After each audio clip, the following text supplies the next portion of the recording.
All right, kids. Black conservative political commentators, contributors, and correspondents are killing it right now. Well, they always have. But you need only to look at their channels on this here platform these days to see their large followings built on being free and independent thinkers, unapologetic and uncancelable beacons of truth who stick it to leftists. Killing libs is their business, ladies, and business is good for billionaires who want to bust unions and avoid paying their employees and their taxes, for owning the libs, for the KKK and Nazis and right-wing extremists and evangelical Christians and white, small-town, rural living, blue-collar, working-class people who need a melanated mouthpiece to say, yeah, but it's black people's fault. So, last week I made a video in order to make fun of black conservatives, as I usually do. But that time I wondered out loud if there were some Representative Byron Donalds, content creator Amala Ekpunobi, and Deputy Governor Mark Robinson in particular, who wanted to go back to the 1950s. And someone in my comment section called Amala Ekpunobi a Team U Candace Owens. I've heard Candace Owens be described as Larry Elder with a perm press, and Larry Elder being called the male version of Carol Swain. And would that make Clarence Thomas the high-tech lynching for uppity blacks Carol Swain with a not as good of a hairline? And is Thomas Sowell the godfather of all black conservatives? I mean, Thomas Sowell can't be the original. At the turn of the 20th century, Booker T. Washington believed that black folks would be accepted in this society if we proved to be responsible, reliable American citizens who didn't spend so much money on Air Jordans. I added that last part. Well, I'm here to tell you there was one that predates them all, a forebearer, an OG. Without further ado, introducing the first black conservative, William Hannibal Thomas. If you've never heard of William Hannibal Thomas, it may be due to the fact that his name can't really be found on social media. As far as I've seen, there's one TikTok about him, maybe 2 YouTube videos mention his name, a few tweets talk about him, and there's nothing alluding to him on Instagram. Not even a, if only there was an account dedicated to the real life Stephen from Django Unchained on the Explore page. Yet, he's worthy of discussing because his life proves that these black conservative takes are nothing new, and what they think ain't free. Literally and figuratively, they cost black folks rights, respect, and resources. Plus, wealthy white people pay a premium to put a black face on their own propaganda. As you're about to see with the Coon and Uncle Tom this, tap dancing and buck breaking that, often thrown at modern day black conservatives, we've missed the real Uncle Ruckus. Just, come on. And it's not just about the way he looks. If I send you this picture, it means I ain't messing with you. Actually, before I continue, seeing how William Hannibal Thomas was 13 years older than Booker T. Washington, and there aren't moving pictures of him, I might use videos as B-roll that may not completely make sense for what I have scripted. Depends on how future me is feeling when editing this video. Anyways, William Hannibal Thomas is most known for 3 things. First, a book he wrote in 1901 called The American Negro, What He Was, What He Is, and What He May Become, in which he said, black people are the waste product of American civilization. Second, Black Judas, William Hannibal Thomas and the American Negro, a book written about William Hannibal Thomas, written in 1999 by John David Smith, who was trying to figure out why Uncle Ruckus, no relation, wrote American Negro. And the third thing William Hannibal Thomas is most known for is being the first black man to enroll in Otterbein University, located in Westerville, Ohio, which is a suburb just outside of my hometown of Columbus. You know what?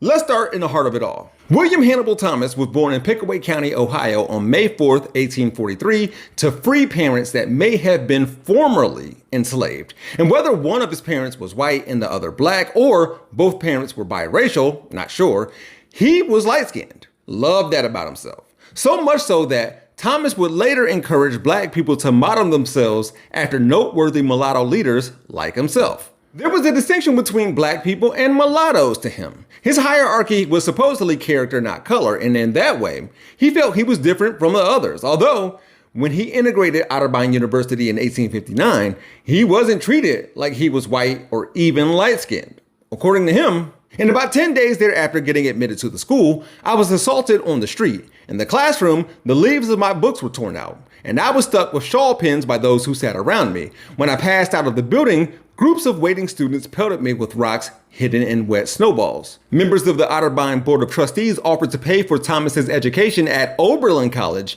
just so he and the problems that came from his mere presence could go away. He refused to leave though, even when faced with expulsion. However, he didn't finish his first year in school. After that, he was rejected by the Union Army, which was not accepting black enlistees in 1861, but did in 1863. Then, he was shot in his right arm during battle, having to get it amputated. Following the Civil War, Thomas served as a minister, a teacher, a lawyer, and even a state representative in South Carolina.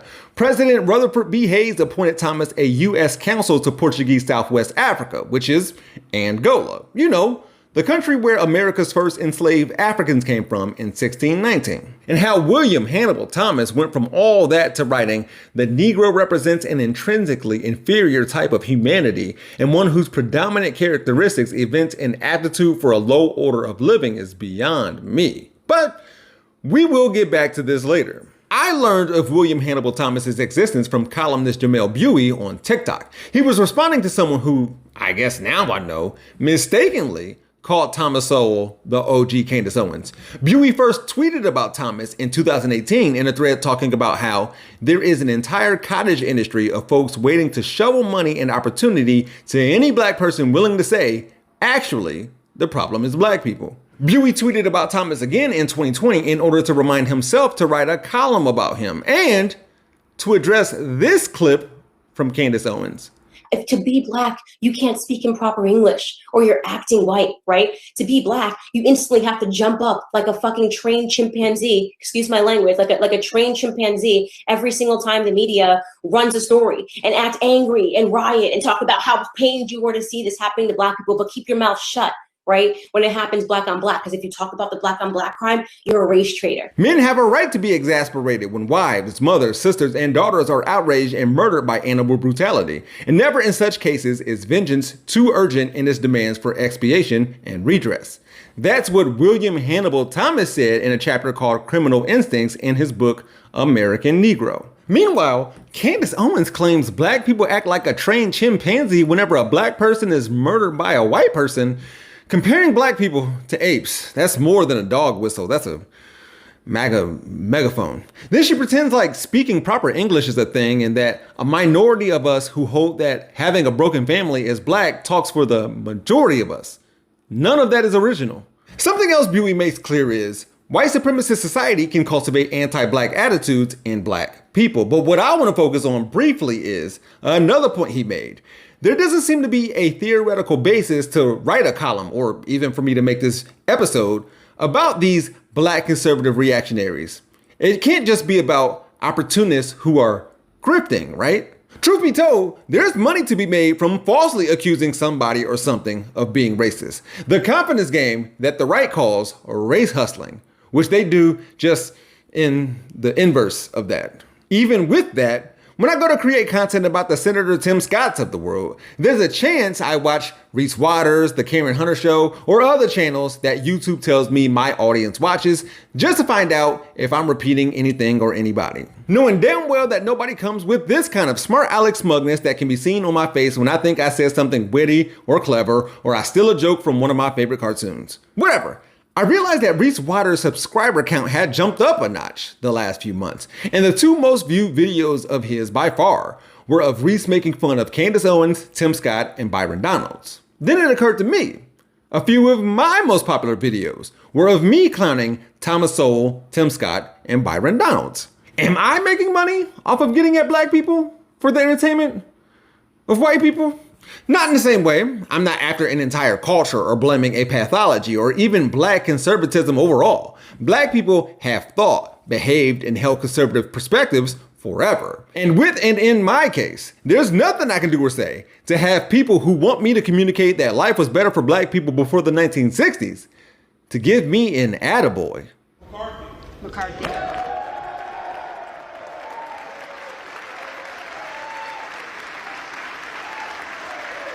Who has whose back here? I didn't want to focus on the grifter thing, but I can't help but think of this weird, possibly rhetorical question with an obvious answer. Who did William Hannibal Thomas write The American Negro for? 123 years ago, Who was the target demographic?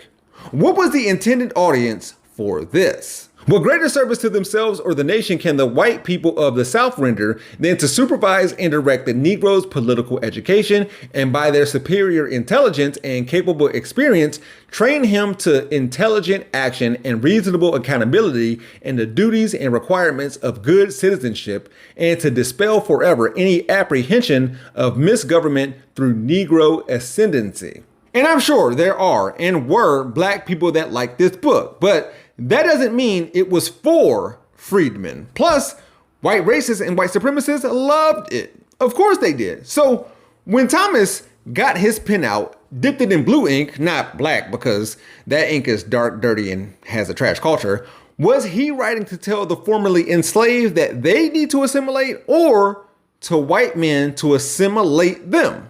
Could be both, could be either, can't be neither. Look, a lot of content creators want to reach as many people as possible, and I hope a lot of eyeballs watch my videos, but my style is geared towards leftist, progressive, elder millennial black dudes. Gen Z is my second favorite generation, so I always hope they get something out of my work. With that said, going back to Candace Owens real quick, and as some more news perfectly put it, Charlie Kirk can hire a black woman to say things to and about black people so he doesn't have to. He can just sit back, relax, and let her go. I gotta ask, who was this for?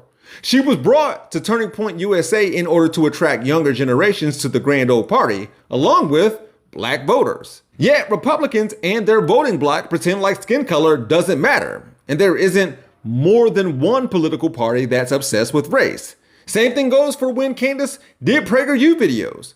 Were those for black people? I know she has this black exit from the Democrats, break away from the Democratic Party plantation flow, but is that not for white people? I ask as a man who used to do freelance work with TYT and deciding Black Judas written by a white man, and reference Cody Shody might be my favorite YouTube channel. I'm sure that's an all white staff. If black conservative content is for the right, cool. If it's for white people, that's fine. Just say that. Admit it. For instance, last September, these University of Texas football players were dancing on the sideline during a game in Alabama against the Crimson Tide, when white Bama fans told them to go back to the project and called them all manner of anti-queer slurs. Former officer Brandon Tatum blamed the Longhorn players for dancing and rubbing it in while winning, adding that the Bama fans were just giving it back. Banter. Well, even Tatum's fans called him out for this, and I'll let content creator Coach D take it from here. Are these kids racist? Probably not. Wrong. They definitely are. It's called talking trash. They want to say anything they can to offend the players on the field. So as long as they qualify it as talking trash, anything goes. They can say anything they want. It's just talking trash. Come on, dude. You cannot be this ignorant. Now put this in consideration. How are they fans of the Alabama football team when every player on the Alabama football team is black? Nearly every player. And you telling me the fans of the Alabama football team are racist when they supporting a team full of black people? Officer Tatum either doesn't know, doesn't acknowledge, or doesn't care that white people can cheer for black people when we're doing good in their eyes and despise us when we're not. The key is if we're doing their bidding.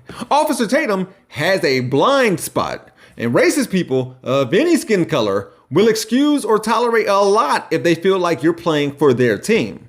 Again, who was this rant from Officer Tatum for? And without the grift, why would his work be for that audience? This is with all due respect to differing views and opinions, and conservatives don't have to agree with me. Was Officer Tatum trying to convince black people that those fans weren't racist, or was he trying to convince white people that they're not racist? I have heard this man tell Dr. Rashad Ritchie that he has met 400 or 500 police officers and has yet to come across a racist one. It can't be that he simply isn't aware of individuals disliking black people, but liking him. He might want to consider why the type of white person who calls other black people the N-word won't say it to or about him. I was about to say, it's not as a common courtesy, but how does one earn a racist respect? It's not like an unprejudiced person begets bigotry in certain scenarios. Racism, under certain circumstances and contexts, is still racism. It's here that I should dig into victim mentality a little bit. An accusation that Officer Tatum and other black conservatives frequently lob at leftists who cover systemic, structural, and institutional racism, such as myself, despite me never saying how or if racism impacts me personally. But yeah, the people who complain about cancel culture and being silenced despite having millions of followers, claiming the mainstream media is out to get them, but get invited on Fox News, the biggest cable news network. So how are they not the mainstream? It's hard to take them serious, especially when their Lord and Savior sounds like this. And I'm a victim, I will tell you. I'm a victim. That's from the book of 2 Corinthians. Speaking of books, and former maybe future President Donald Trump, Jason Stanley wrote How Fascism Works. His specific interest is in fascist tactics as a mechanism to achieve power. Stanley maintains that fascist politics includes many distinct strategies, such as victimhood. He also has a chapter on the mythic past.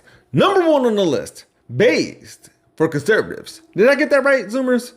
I hope you're watching. This weaponization of nostalgia and cherry picking of the past would bring this video full circle. However, Jason Stanley pretty much kills my idea that conservatives want to go back to the 50s. He said, a hint about which decade the Trump campaign implies when they say MAGA came from an interview of 45's chief strategist, Steve Bannon, with The Hollywood Reporter in November of 2016. He stated then that the near future will be as exciting as the 1930s, the era when the United States had its most sympathy for fascism. Black conservatives have a sympathy for the devil. Look, although I am on the complete opposite end of the spectrum from them, I won't act like they're all bad. They have a few redeeming qualities. They're not wrong about everything. Kind of puts things in perspective though when William Hannibal Thomas gives us facts.